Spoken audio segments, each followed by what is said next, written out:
పుణ్యాత్మ పాపయ్య ప్రతాప వెంకట సుబ్బరాయుడు, సికింద్రాబాద్. అలకానందపురంలో ఒకే ఒక కిరాణా కొట్టు ఉంది. దాని యజమాని పాపయ్య. అతడు మహా పిసినారి. సరుకులు కూడా పైస తగ్గకుండా ఎక్కువ ధరకి అమ్మేవాడు.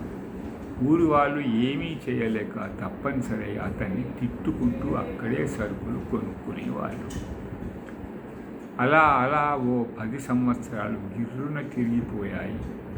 ఒకరోజు ఊరి వాళ్ళందరూ రచ్చబండి దగ్గర సమావేశమై, మన ఊళ్ళో సరైన స్కూల్ లేదు, ఆసుపత్రి లేదు, రోడ్ల సంగతి సరి, ప్రభుత్వము పట్టించుకోవడం లేదు, పోనీ చందాలు వసూలు చేసి పనులు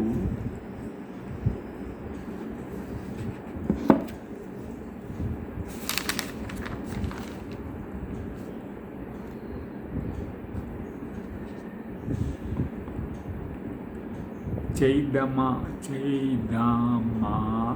అంటే ఒక్కళ్ళు ముందుకు రావడం లేదు. ఇలాంటి పరిస్థితుల్లో ఏం చేయాలో పాల్పోవడం లేదు అని బాధపడ్డాడు.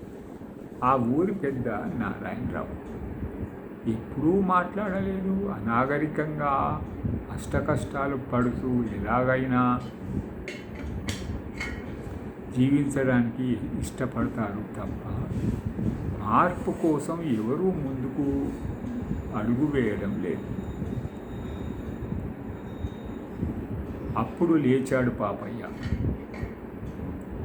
అందరూ ఇతడి వంక చిరాగ్గా చూశారు. ఈ ఊరికి కావలసినంత ఆసుపత్రికి, స్కూల్కి, రోడ్లు వేయించడానికి నేను సహాయం చేస్తాను. కనుక నాకున్న ఒక్కగానొక్క కొడుకు బోలెడంత డబ్బు సంపాదించుకొని నేనేం చేసుకుంటాను? చాలా ఏళ్ళ నుంచి మన ఊరి పరిస్థితులు ఇలాగే అధ్వాన్నంగా ఉన్నాయి. ఎవరూ బాగు కోసం పూనుకోవడం లేదు.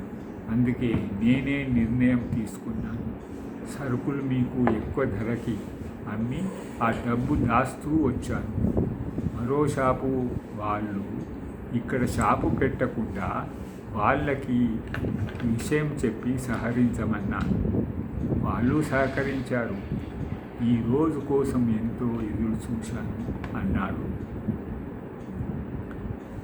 అప్పుడు ఊరి వాళ్ళు, పాపయ్య, నిన్ను ఇన్నాళ్ళు పినాసి పాపయ్య అని హేళనగా పిలిచేవాళ్ళం.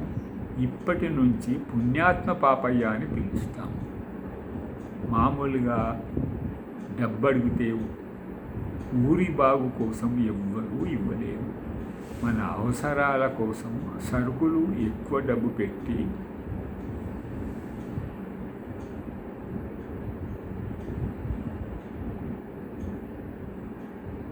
కొంటుంటే